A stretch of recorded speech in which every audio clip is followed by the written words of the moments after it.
ఉన్న స్థాయి నుంచి మరింతగా ఎదగాలి అనుకునేటువంటి వాళ్ళ ఆలోచన విధానము, వాళ్ళ పనులు, వాళ్ళ పట్టుదల ఏ విధంగా ఉంటాయి, వాళ్ళు అనుకుని గురిపెట్టారు అంటే చివరగా వాళ్ళు అనుకున్నటువంటి గమ్యానికి ఏ విధంగా చేరుతారు అనేటువంటి అంశాన్ని నేటి వీడియోలో చర్చించుకుందాం. Welcome to Keerthi creatives. నేను మీ కీర్తనారెడ్డి.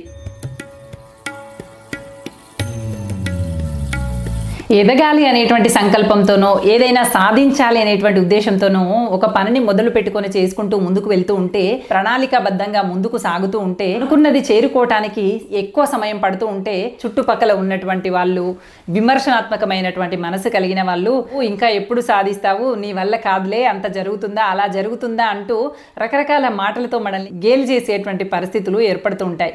ఎలాంటి పరిస్థితులు ఏర్పడినప్పటికీ కూడా పట్టు వదలకుండా సాధించాలి, ఎదగాలి అనేటువంటి తలంపు ఉన్నటువంటి వాళ్ళు అవేవి పట్టించుకోకుండా ముందుకు సాగుతూ ఉంటారు. ఎందుకు అంటే వాళ్ళు చేసేటువంటి పని ఎలాంటిది, అది ఎంత సమయం తీసుకుంటుంది, దానిలో ఉన్నటువంటి కష్ట నష్టాలు ఏంటి, ఏ విధంగా ముందుకు వెళ్తే మనం అనుకున్నది సాధిస్తాము అనేటువంటి అంశాల పట్ల వీళ్ళకి పూర్తి స్థాయిలో ఒక అవగాహన అనేది ఉంటుంది. దానికి తగ్గట్టుగానే వాళ్ళు పట్టు వదలకుండా నిరంతరం ఆ పని కోసం కృషి చేస్తూ ఉంటారు. ఒక్కసారిగా లీటర్ల కొద్ది నీళ్లు పెద్ద బండరాయి పైన పోస్తే బండరాయికి ఏమీ జరగకపోవచ్చు.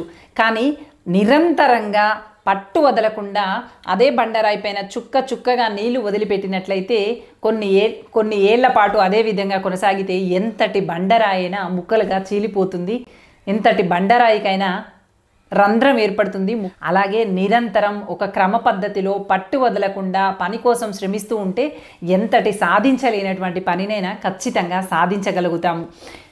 ఇదిగో ఇలా అంటే మన లోపల మొట్టమొదటిగా ఉండాల్సినటువంటి అంశం ఏంటి, నిరంతరం ఆ పని కోసం కృషి చేయటం అనేటువంటిది. వాళ్ళకి ఏదైనా సాధించాలనేటువంటి తపనతో ముందడుగు వేస్తున్నటువంటి వాళ్ళకి మొట్టమొదటగా ఉండాల్సినటువంటి లక్ష్యం ఏంటి, ఏదైనా సాధించాలి అనుకున్నప్పుడు నిరంతరం దానికోసం కృషి చేయటం అనేది కావాలి.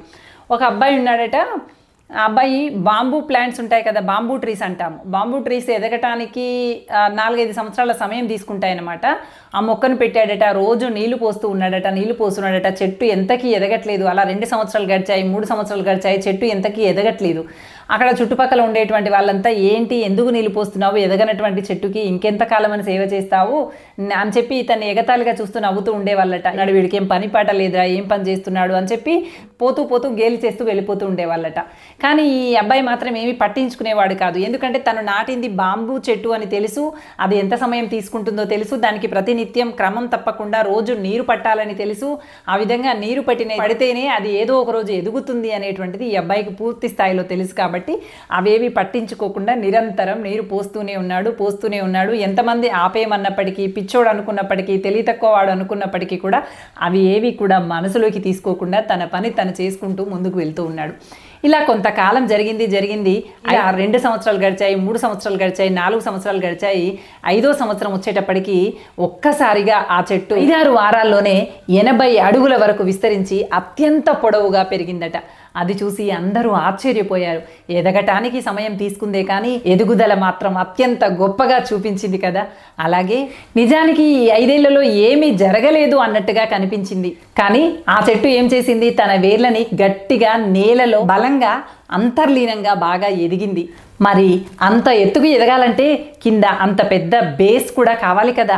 అందుకోసమని ఈ 4-5 ఏళ్ల సమయంలో తన అంతర్భాగంగా ఉన్నటువంటి వేర్లని జటిలపరుచుకుంది, దిట్టమైనటువంటి వేర్లుగా మార్చుకుంది. అది మనకి కనిపించినంత మాత్రం చేత ఈ 5 ఏళ్ల పాటు ఏమీ జరగలేదన్న అర్థము. అదేవిధంగా మన శ్రమకి ఫలితాలు కూడా వెంటనే రాకపోవచ్చు. అంత మాత్రం చేత మనం శ్రమించలేదనా, మన శ్రమకి తగిన ఫలితం ఇక రానే రాదనా, అలా ఎప్పటికీ జరగదు.